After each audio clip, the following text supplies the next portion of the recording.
భగవన్నామము చెప్పడానికి పెట్టి పుట్టి ఉండాలి. అది లేని నాడు ఆ నామం చెప్పేటటువంటి అదృష్టం పట్టదు. ఎందుచేత నామము చెప్పడం అంత గొప్పదైందో వాళ్ళు చెప్పారు. భగవన్నామం ఎప్పుడు చెప్పచ్చు అంటే నియమం లేదు, ఎప్పుడైనా చెప్పచ్చు. గజేంద్రుడు ఎప్పుడు చెప్పాడు, ప్రాణం ఎప్పుడు చెప్పాడు, ద్రౌపదీదేవి ఎప్పుడు చెప్పింది, ఏకవస్త్ర అయ్యి ఉండగా చెప్పింది సభ. భగవన్నామం చెప్పడానికి నువ్వు ఎక్కడున్నావన్న దానితో సంబంధం లేదు. ఆఖరికి మంచం మీద ఉన్నా కూడా గోవిందనామం చెప్పచ్చు. ఎక్కడున్నా భగవన్నామం చెప్తూనే ఉంటాడు. ఇతను ప్రాణోత్క్రమణ సమయంలో చెప్పాడు. అలా చెప్తే భగవన్నామం ఇప్పుడిప్పుడు చెప్పవలసి ఉంటుంది. ప్రయత్నపూర్వకంగా అలవాటు కావాలి.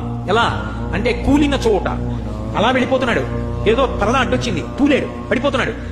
గబుక్కను నోటి వెంట నారాయణ అనో శివ అనో అనడం అలవాటు కావాలి. తూలిపోయాడు, భగవన్నామం నోటి వెంట రాలేదు, చిన్నబుచ్చుకోవాలి, అలవాటు కావట్లేదు. తూలిపోతేనే అవలేని వాడిని రేపు ప్రాణోత్క్రమణంలో ఏమంటాను. కాబట్టి తూలిన చోట, కొట్టబడి కుందిన చోట. వేదిక మీద ఉపన్యాసం చెప్పి పైకి లేచాడు. పైన ఒక పెద్ద దూలం ఉంది, తల మధ్యలో ధన్ అని తగింది. కళ్ళ ముందు ఏదో మెరుపు మెరిసినట్టయి ఒక్క లిప్త కాలం అన్ని మరిచిపోయాడు, అసలు ఏం గుర్తురాలా. తర్వాత